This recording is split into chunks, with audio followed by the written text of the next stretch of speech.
Stop celebrating the number. Yes, silver hit $100. Yes, screens printed above that. But the real breakout didn't happen in the metals pit, it happened in the bond market. And if you understand what that means, you're about to see the next phase before most people even realize the rules changed. Welcome back. This is an educational briefing, not financial advice. I'm here to translate signals into plain English so you can think clearly while everyone else is chasing headlines. Tonight we're talking about a decoupling event that showed up on Friday, January 23rd, 2026, and kept echoing into this weekend. Here's the punchline up front. When markets get scared, bonds are supposed to be the first safe haven. On Friday, metal rallied without bonds doing their usual rescue mission. That is not a normal move. That is not a normal regime. That is a faith shift. And silver, because it's both money and an industrial input, moves like a lever when faith shifts. So we're going to do three things. 1, put the $100 headline in its proper place. 2, explain the bond market breakout without jargon. 3, build a Monday checklist you can actually use. Let's go. The 100 milestone. Why it matters and why it's not the main event. First, respect the milestone. $100 is not just a number. It's a psychological gate. It's where the casual viewer stops and says, "Wait, what?" It's where the late money wakes up. It's where the media finally pays attention.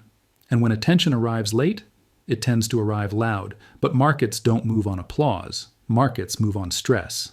And the $100 print is only the surface. Under the surface, the structure has been tightening for months. Here are the three forces that made $100 possible. Force 1, momentum, plus positioning. When price accelerates, trend systems flip from sell rallies to buy dips.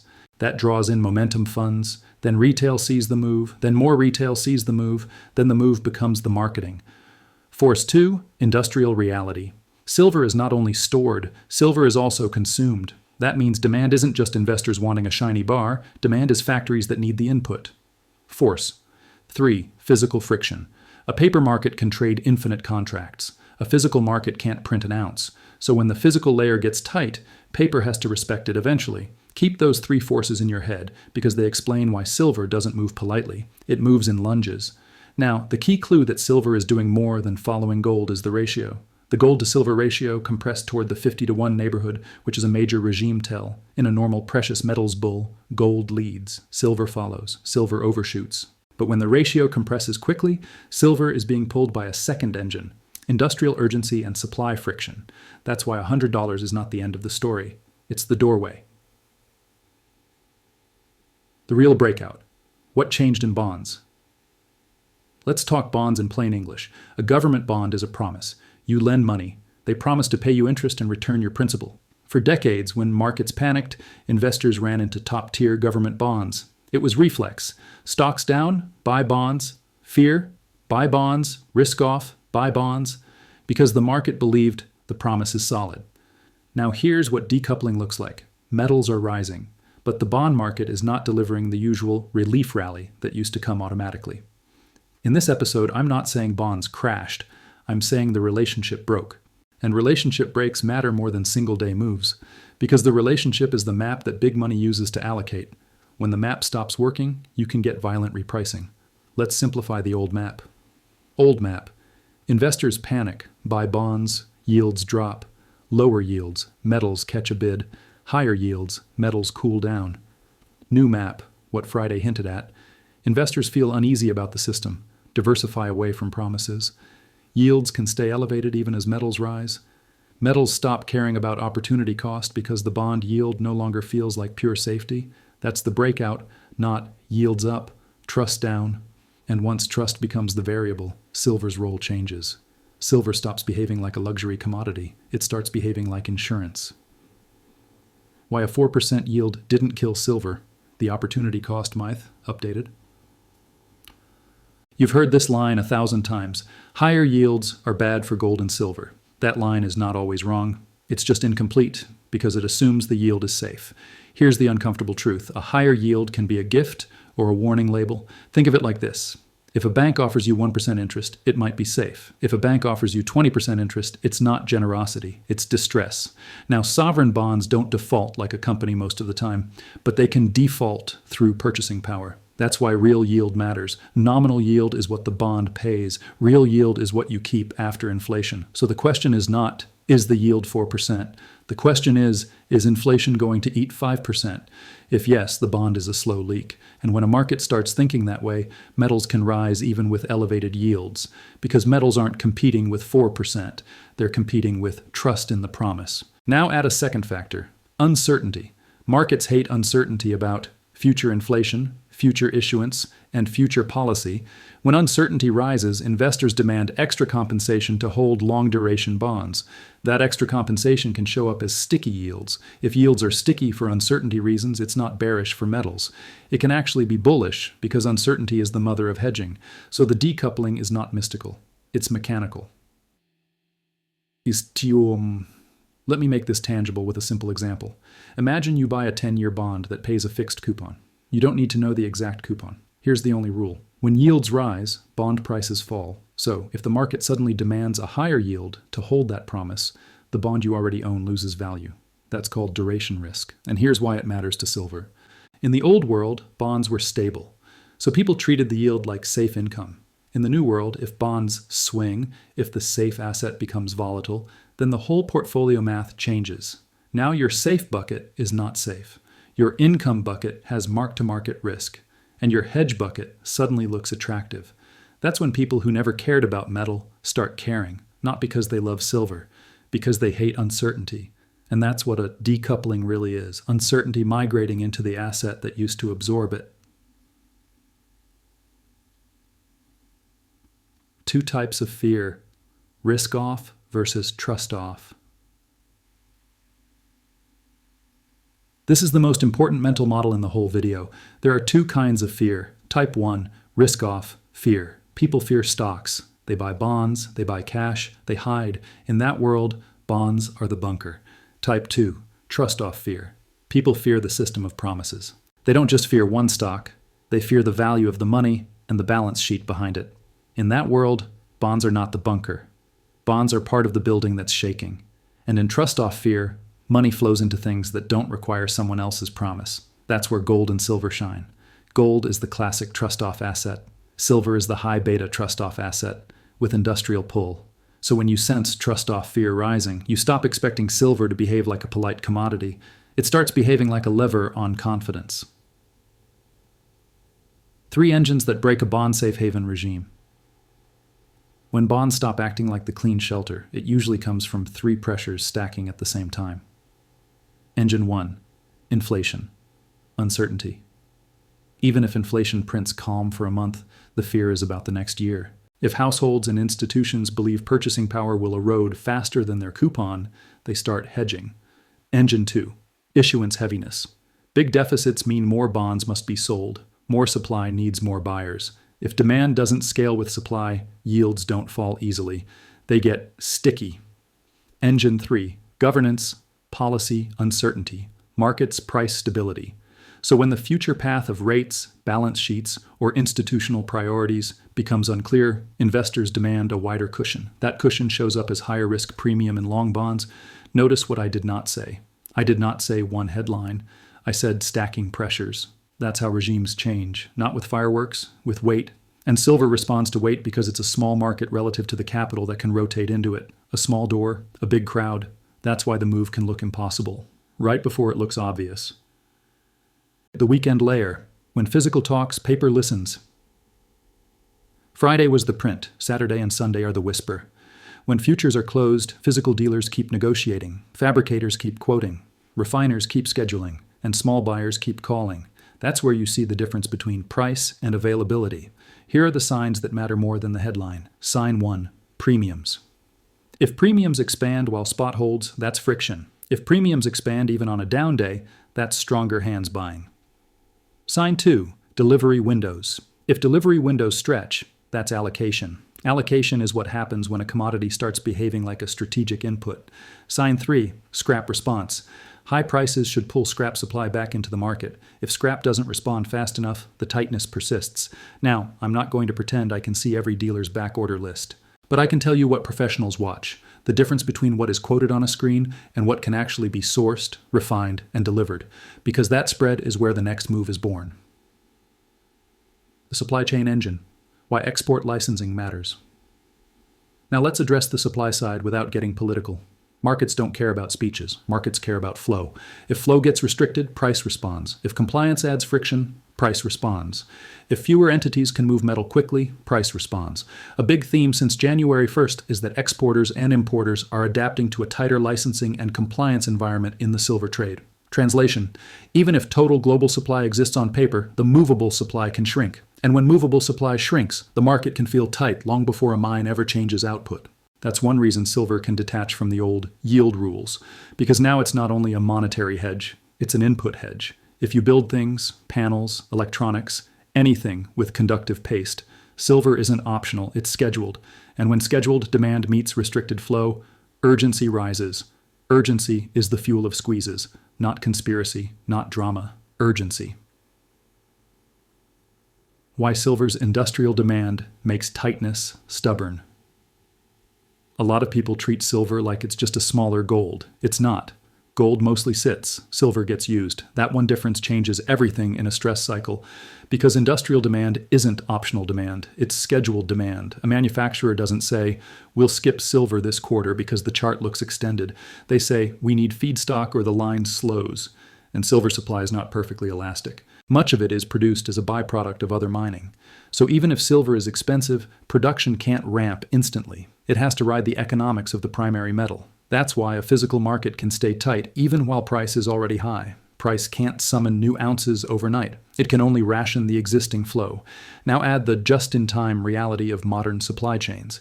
If a buyer learns that lead times might extend, the rational move is to secure inventory earlier. That shifts demand forward. And shifting demand forward is how squeezes begin. Again, no drama needed, just scheduling. The plumbing. Futures, inventory, leases, and why they matter. Now we go one layer deeper. Most people watch price, professionals watch plumbing. Here are 4 plumbing concepts you need. 1. Inventory is not supply. Inventory is what's sitting in known places, in deliverable form, under specific rules. The planet can have silver in the ground. That doesn't help a contract that settles next month. 2. Lease rates are a stress gauge. If it becomes expensive to borrow physical metal short-term, that tells you demand is tugging on near-term availability. 3. Spreads tell you urgency. When near-dated contracts get bid hard relative to later months, the market is paying for now. That's the footprint of tightness. 4. Positioning can overrule logic. If too many players are leaning one way, the unwind can move faster than fundamentals. This is why you can get value and price separating for a while. In stress events, price becomes a clearing mechanism, not a fair value estimate. That's also why you must respect volatility in silver. Silver can rip $10 and then rip your face off the next day. So if you're trading, size like a pro. If you're investing long-term, think like a risk manager. Why price can spike without value changing, the liquidation mechanic. Here's something most people miss. In a stress move, price is not a report card. It's a fire exit. If too many traders are short and the market moves against them, they face margin calls. Margin calls force decisions, add collateral, or reduce exposure. When enough people are forced to reduce exposure at the same time, price can jump not because the world changed, but because positioning broke. That's why you can see days where silver moves like a meme stock, even though the fundamental thesis is slow. It's not the thesis changing, it's the leverage clearing. This is also why bull markets don't go straight up. They go up in waves, push, squeeze, exhaustion, pull back, rebuild, push again. So if you're watching this and thinking, is this insane? Yes, sometimes it is, but insane doesn't mean over. It means dangerous, and dangerous means you respect risk. What really happened Friday? A clean timeline you can repeat. Let's stitch the story into a timeline you can remember. Friday morning, silver hits triple digits. That's the psychological wall. Momentum buying accelerates. Late viewers wake up. Friday. Midday. You look for the classic panic bid in bonds. Instead, you see yields staying firm and the relationship wobbling. That wobble matters, because it hints the market is not using bonds as the automatic sanctuary. Friday. Late session. Metals keep pressing. The ratio stays compressed. The story shifts from nice rally to regime change. Weekend. Physical markets keep negotiating. Premiums and delivery talk becomes the real signal. People start asking a different question. Can I get it? Not just, what's the quote? And that sets up the Monday open, because Monday is where paper either confirms the physical signal or it tries to fade it. That first hour is the test. D. Monday morning battle plan. 12 things to watch. Here's your checklist. Screenshot this mentally. 1. The 10-year yield at the open. Does it drop hard, classic risk off, or stay sticky, trust off? 2. The dollar behavior. If the dollar is soft while yields aren't falling, that's an important decoupling tell. 3. The gold-silver ratio. Does it keep compressing or snap higher, deleveraging? 4. The opening gap. Do metals gap up and hold, or gap up and instantly sell off? Gaps tell you who is trapped. 5. Intraday volatility. If volatility spikes and price still holds a higher base, demand is absorbing supply. 6. Near month versus far month pricing. Is the front month strong relative to later months? That's urgency. 7. ETF flow headlines. Inflow ask gasoline. Outflow host can ease tightness temporarily or signal profit taking. 8. Coin bar premium talk. Not the exact number, the direction, up, down, steady. 9. Inventory headlines. Are warehouses rebuilding or are withdrawals accelerating? 10. Lease and borrow, cost chatter. Again, direction matters more than the exact print. 11. Volatility in bonds. If bonds swing while metals stay firm, that supports the trust-off framework. 12. The close. The close tells you the truth. A strong close after chaos is bullish structure. A weak close after a spike is distribution. That's your map. 2 Monday scenarios, continuation or shakeout, and how to tell. Let's game it out calmly. Scenario A. Continuation. Metals open strong and hold a higher base. The ratio stays compressed. Dips get bought quickly. Bonds remain volatile without delivering a clean rally. That mix says the regime shift is still being priced. Scenario B. Shakeout. Metals gap up, then sell off hard in the first hour. The ratio snaps wider. Volatility spikes and price can't reclaim the open. That mix says the market is flushing late leverage. Here's the trick. A shakeout is not automatically bearish long term. It can be how the market reloads, so your job is not to predict. Your job is to observe and adapt. And if you're not trading, your job is even simpler. Don't let one noisy session bully your time horizon. How to avoid getting destroyed by a silver market. Now, real talk.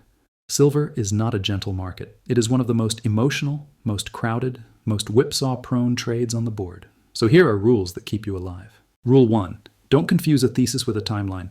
You can be right and still get liquidated if you're too big and too early. Rule 2. Size like you're wrong. If one bad day can ruin you, you're not investing. You're gambling. Rule 3. Expect mean reversion days. In a fast bull market, violent pullbacks are not bearish. They're how the market clears leverage. Rule 4. Separate stacking from trading. If you're buying physical for long-term protection, the day-to-day candle should not control your emotions. If you're trading paper, the candle is the whole job. Rule 5. Watch the bond signal, not the commentary. Commentary is noise. Correlations breaking is signal, and that's what we saw.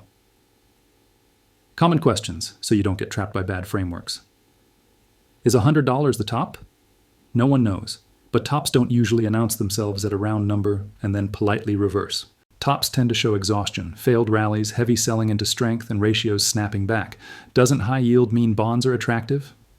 Only if your real return is positive and you trust the promise. If you don't trust inflation or you don't trust funding stability, the yield is not a gift. It's a warning label. Can silver stay this crazy? Yes. Silver can stay irrational longer than most people can stay solvent. That's why sizing is everything. What would make you change your mind? If the market returns to classic risk-off behavior, bonds rally strongly, yields fall decisively, and metals fade while the ratio expands. That would suggest the old map is back, at least temporarily. Until then, treat this as a regime shift watch.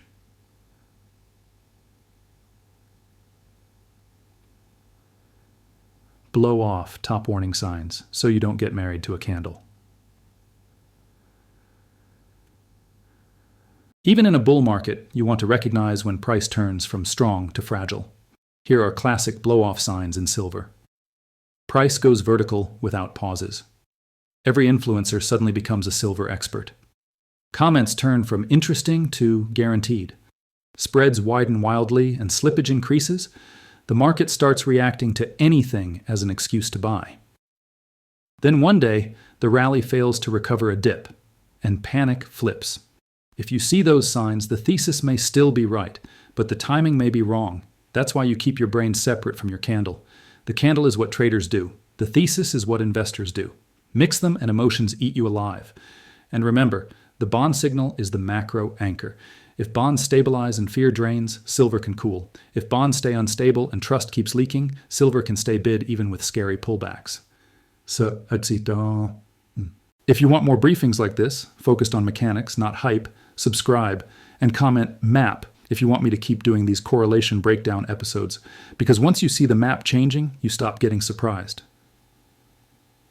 A simple story to remember this regime. Picture a hallway with two doors.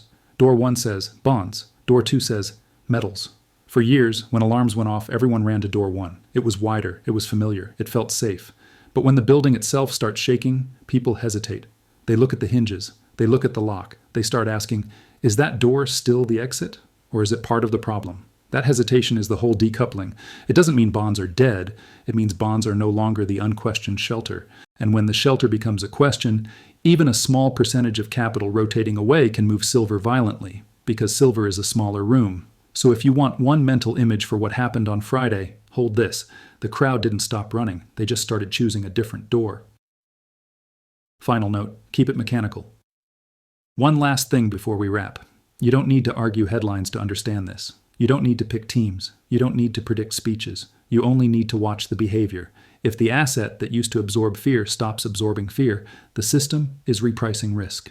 That's why I keep calling this a bond market breakout. Not because yields hit a magic number, but because the old reflex looks weaker. And when that reflex weakens at the same time silver is showing physical friction, the market is telling you something real. The one sentence you need to remember. Silver hitting $100 is the headline. Bonds losing the automatic safe haven role is the warning. And when the warning arrives at the same time as ratio compression, physical friction, and supply chain constraints, you pay attention. If you want to place your bet in the comments, use one word, sticky, if you think yields stay sticky and metals keep pressing. Snap if you think the old regime snaps back. Either way, stay calm, stay sized, stay alert. Because in 2026, silver isn't just a shiny metal, it's a signal.